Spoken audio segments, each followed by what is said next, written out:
Hello and welcome to On to the Next Project. I'm Brian Miller. And I'm Adam Krutinger. And on this show, Adam and I have a weekly free form conversation about building a living and a life with your passion. And today's topic is inspiration. Let me just start with at least kind of why this is the topic or like why it was on my Yeah, that's mind. good. You know, uh, I've been watching the master class with Neil Gaiman, the short form story, famous author. And the masterclass is fantastic. Anybody who's an artist at all, in any form, forget writing, even if you're not a writer, should definitely watch this. And he was doing um, a whole lesson on influences and inspiration and where you find it. And what he said just really got me thinking. And I was just watching an hour ago, which is why it was on my head when we were talking about what we should talk about today. And he said, as a writer, that's like one of the most common questions they get asked, right? Is just where do you get your inspiration? Where do you get your ideas Yeah. from? And he said, if you ask most writers that, they'll give you kind of a joke answer. Oh, I go down to the little idea shop around the corner, or.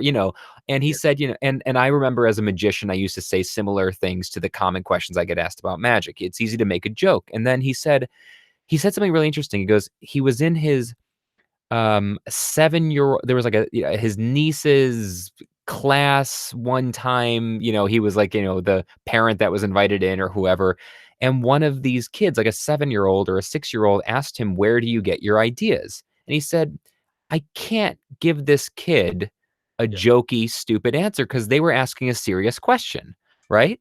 And he said, so I thought they deserved a real answer. And when you think about it, that's not a silly question. It's not a stupid question. It's the question, right? Where do ideas come from? And so that's kind of why I thought this would be an interesting topic for the conversation, is just the way he framed it as like, that's the question. Yeah.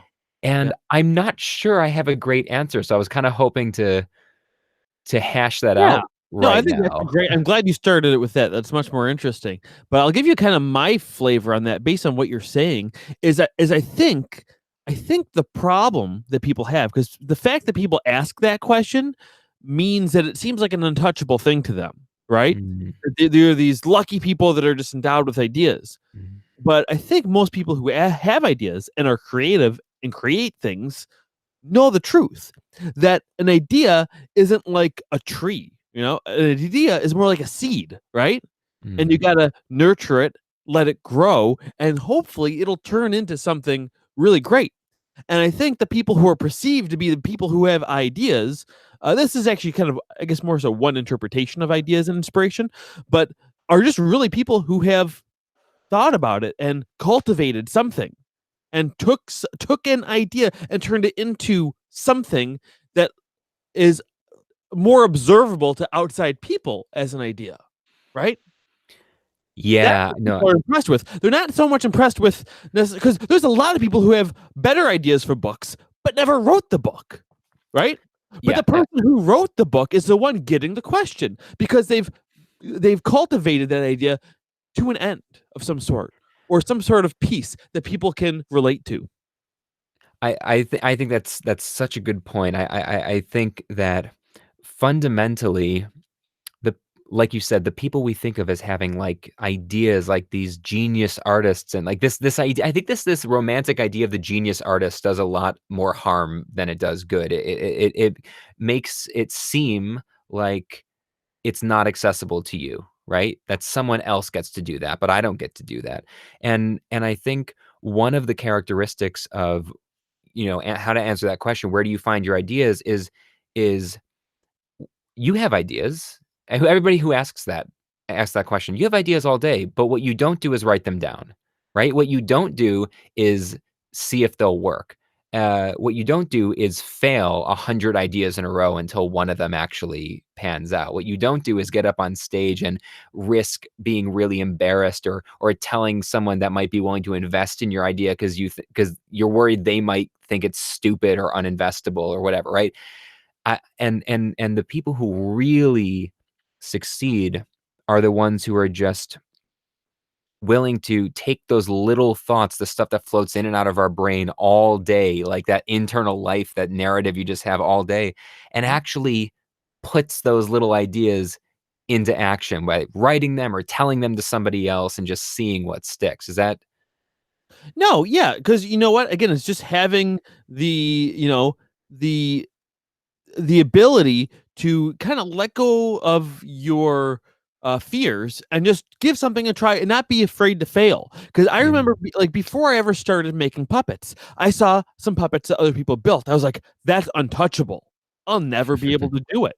You know, yeah, yeah, and I'm very confident with my puppet building skills now, and I never would have known that unless I just did it. Okay, and my first ones weren't as great, but again, I learned something every single time. And you don't know until you do it, you know? yeah. You're not a writer until you write. You're not a cook until you cook something. Yeah, I think that's absolutely true, and I would go a step further than that is writing for yourself, painting for yourself, there's value in that. I'm not gonna deny that. There's a lot of intrinsic value in I can sit by myself and play guitar for an hour and really derive a lot of internal pleasure from that. But the transition to art, right? I I don't know if you agree with this or not, but I think the transition from doing the thing that is internally satisfying to actually being an artist is the willingness to put that thing on display for the world, right? To actually take the writing that you did that made you feel good that you wrote and then hand it to somebody else and say, "Read this," and risk them not liking it. Does it That have to be an that audience though? what is Is it? it putting it into the world or the world seeing it? Well, I'm not sure what the difference is. I think to make that transition into truly being an artist, I don't think if there's a painting in the woods and nobody sees it that it's art. I think the person who made that painting could have enjoyed it for themselves and gotten a lot of Yeah. value out of that for themselves, but I don't know if it's art, right? Mm. Until it's intentionally given to somebody. You can do it anonymously, right? You can write a short story and publish a blog anonymously and not put your name on it, but at the very least you have to put it out there and say someone else you have to give someone else the opportunity to judge it. Sure, yeah, but also by what you're saying though too, like if nobody sees it or no one responds to it, then it kind of ceases to become art. And I guess the one thing I'd think of as a challenge to that too is kind of like just kind of the idea and story behind Van Gogh, and that he never really sold any was able to sell any of his art while he was alive, and he became famous after after he was done making art. Yes, but he tried to. He tried over and over and over. He didn't just paint by himself. It wasn't like we found his work buried away somewhere and now we call him a genius artist. He was misunderstood at the time, right? He was ahead of his time. He was an artist. He took his paintings and he tried to sell them over and over and over again and he just couldn't. But he risked failure and he did fail and he was judged harshly over and over and over again. I Okay, don't we know are if on we the had same page then. Yeah. yeah. No, Yeah, no, no, yeah. based on what your tree in the woods thing made me think that that wasn't your opinion. So I misinterpreted that. But no, yeah, I think we're on the same point. But yeah, no, I mean, it's hard, yeah, because I do know people that are just shy about putting their stuff out there, and it is just for them. I guess I would say it's definitely not the traditional artist mentality, and depends on what you gain out of it. But yeah, that's interesting. So the inspiration for those people who just do it for themselves is probably the same though, right? I don't know. When I play music for myself versus when I play it for an audience or when I do a magic well, magic doesn't work for yourself at all. You can never fool yourself, right? You're your own worst critic. When I if I do something that is I know is never going to be seen or viewed or interpreted or judged by another person, I do it very differently, Mm, right? I the intentionality that I 'cause I don't really care that much about being good when I'm sitting by myself. I just care about enjoying it, right? yeah. But the once I decide I'm going to give this to someone and let them judge it or judge me for it, I have a very different intentionality there. Okay, interesting. Yeah, I think that's maybe where we differ. Because for me, and this kind of ties back into what I think our first episode is, because the reason I put out my stuff and the volume of stuff that I put out is less so to put my art out there, as much as it is for me to be keeping myself accountable to doing it, Mm. you know? By having a schedule saying, "Hey, I'm gonna post something every Wednesday, a video," that's giving me an excuse to make my art rather than putting it Absolutely. out for people necessarily to to absorb as art. So that is how they absorb it, right? Yeah, I mean, I think those are 2 just totally different things that you happen to be doing at the same time, right? I mean, I Yeah, think you're giving that's true yourself too. accountability. And you're doing, kind of that's the work of a professional, right? The professional puts their work out not because it's perfect, but because it's time, right? You put it Mm, out next Wednesday because it's next Wednesday, not because it's perfect. yeah. And that's what being a professional is. Oh, I see. Yeah, yeah, yeah. You know? Yeah, yeah, yeah. No, that kinda reminds me of something I was just talking to the difference between me and my co-host for my other podcast, Yeah, how's Cameron Cameron Beard. doing? Good, he's doing okay. Yeah, they're staying quarantined now. But, the difference we bump heads a lot on things is because we generally have a very different way of working where for me it's like finished is better than or what's that saying as a Yeah, done is better than perfect. yeah, done is better than perfect. And he generally doesn't quite have that same mindset. And I understand that. That doesn't mean that I want to, you know, hand in a piece of garbage, but we all know that like 80% there, and especially for both of our expectations of each other, our 80% is most people's like 120, and I'd rather get, I'd rather do one project a day for 10 days than do, one project over the course of 10 days just to get that extra 20% I think you learn more too, and you actually grow more as an artist by producing more. And that's just kind of where our major philosophies as artists are different and where we have to have the most compromise when we work together.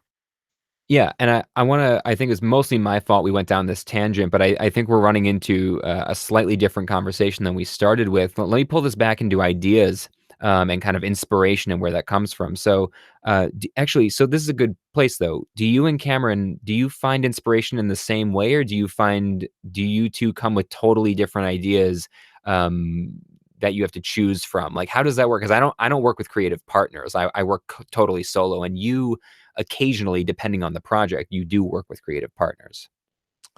That's an interesting question because, you know, usually whenever we do a project, it's one of our two ideas that we're helping the other person with. So, Mm, like, I'll have my own idea, and I'll bring Cameron in to do a lot of my design and some performing and things like that. And vice versa. If he comes up with an idea, it's his project, but I'll probably build the puppets for it and mm. and things like that. That's most of our projects. It's just more of helping each other out with our strengths and weaknesses on each other's projects rather than probably a true collaboration. But you might argue that is a collaboration equally because Yeah, there's no 50-50 doesn't mean we do half of everything. We do, you do right. this stuff, I do this stuff. It's there's different ways to split the pie. So Right. interesting. So where do you find then let's ask the directly go after this Sure. like all important question. Where do you find inspiration for your creative work? Where do you find ideas? Is it different places depending on the type of project, or are you the kind of person that you have to wait for inspiration to strike, or do you know how to manufacture inspiration? You know what I mean? Mm. Yeah. No, you know what? I usually kinda let it strike, and then I jump on it. I usually don't Mm, let things go by. I usually jump on it. I seize the day with those types of opportunities because I know how special they are, and it's benefited me very much in my creative work, taking that sort of approach. However, since I've been doing a lot of writing lately, which I've always written stuff before, but I've never disciplined myself enough to sit down and actually do it. That's generally a very different, process because there I carve out some time, maybe an hour every 2 weeks or so. I used to go to a coffee shop, and just give myself that time. And I found, and I'd be nervous to do it. I was like, oh, I can't go today. I don't have any ideas. But no, Mhm. then I just go. And then it's like, I'd amaze myself with some things that I came up with, just giving myself the time. And that's something that I don't think a lot of people let themselves do. Yeah, the fear of the blank page, that kind of that staring down, and this doesn't just have to be writing. We can just use writing as a metaphor here, but I totally get you there because I write a tremendous amount, right? Yeah. Because of my weekly blog and LinkedIn articles and all these other things that I do, and I've written a book. I'm working on a second one, so I do a lot of act, and I write the scripts for my speeches and my workshops. I write a lot, and I don't consider myself a writer, and that's the interesting thing is that author is in my, like, description now, like, online because I wrote a book and I write a blog and all this, but I don't internally like, if you asked me to describe myself or, like, my core essence as an artist or as a professional, writer would never be one of the first things that came to mind, but I do a lot of writing, and I think that gives me an interesting insight because it's not something I think I do naturally well, it's not something that I've studied, but I do it. I do it a lot, and I do it pretty well. Not because I'm naturally gifted at it, but because I do what you said, which is, every Monday from 10 to 12 or whatever, or and every Wednesday from 3 to 5, it's in my schedule. Here, you work on your blog. That's for these 2 hours. Every week, every Monday for these 2 hours, I'm writing a blog. And, you know, there's sometimes I come to that and I go, "Oh god, it's 10 o'clock on Monday. I'm supposed to be writing my blog. That's what my schedule." There's nobody else. I have no boss. It's just me. I'm self-employed. There's nobody telling me, but I've told myself every Monday from 10 to 12 you write. And so I sit down and every Monday from 10 to 12 I write. You know what happens? I come up with something. Yeah. Every Monday from 10 to 12. It's not always good. They don't always stick. I don't always end up using them. A lot of stuff gets scrapped. But because I've decided that I write from 10 to 12 every Monday, when it's Monday at 10, I'm like, "Well, I guess I'm writing." Yeah.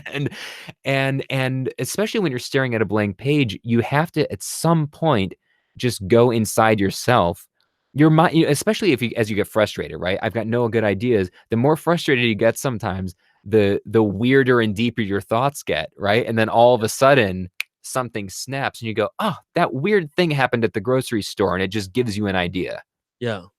Yeah, no, I think that, and I know we got to wrap up soon, but one more thing I just wanted to bring up too, because I think we interpreted that a little bit differently. Because I wasn't really referring to the blank page when Mm, I was mentioning that. It was more so like, why should I go for an hour if I don't have an idea and do that when I have things that I can work on? I know mm. I've got this puppet project sitting at home that I could spend an hour on, but why am I going to go sit down for an hour and write when I don't even have an idea for it? So it's like it becomes this balance game of thinking is like that's probably a waste of time since I don't even have a plan, right? Versus I could actually use that time.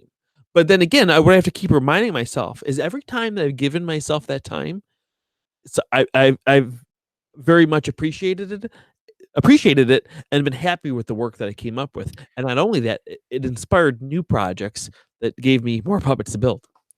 Well, that's it. So I guess that's what I'm saying though, is that when I said that fear of the blank page, it's that I don't have anything in other words, it's the, "I don't know for sure anything good will come out of this. Therefore, I should do something I know for sure I can get done," right? I Yes. may as well do the guaranteed thing. But if we only ever do the guaranteed thing, not we don't really ever accomplish anything interesting. Like, because there's a good chance the guaranteed thing you could do, that came out of the same kind of blank page uncertainty. That's Yeah. where that project came from. It didn't just, nobody handed it to you and said, "This is the thing you do now."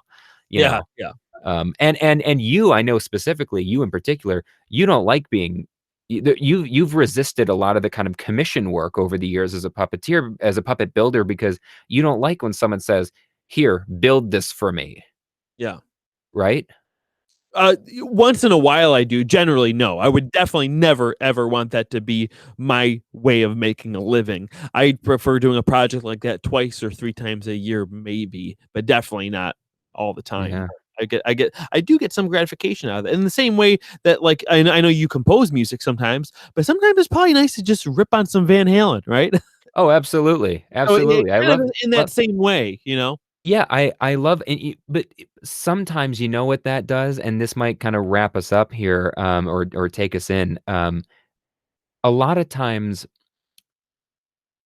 doing a piece of magic that someone else created, playing a song that someone else wrote, reading one of my favorite business authors or marketing authors, uh, that is what sparks something in me that I have to say, where I'll read something and go, "Oh, they're talking about this thing in that way, and I don't fully agree with that, and now, oh, I wanna write about what I think about that," and then there's this whole new idea, or I'm playing a song that a Van Halen song and going, "Oh, that's weird how Eddie put those 4 notes together. If I were gonna do that, I would have done it like this," and then 10 minutes later, I've got a riff for a new song of mine that I'm gonna write, right? Oh, yeah. No, that's, yeah, that's another maybe that's a good topic for another day, is just, like, um, getting inspiration by other art without copying it. If there's a better way to make the if there's a word or small phrase for what I just said. But, Ripping people off without admitting it. yeah, right. No, yeah. Yeah, yeah. Well, actually, creating something inspired without getting that reaction from people, which a Yeah, lot of that's people are able to do, and a lot of people are not able to do. So, right. Well, that's the famous Steve Jobs quote that he, in fact, was quoting somebody else at the time, which is the irony of this quote. It's always attributed to Steve Jobs when he said, uh, "Good artists copy, but great artists steal." mm, interesting.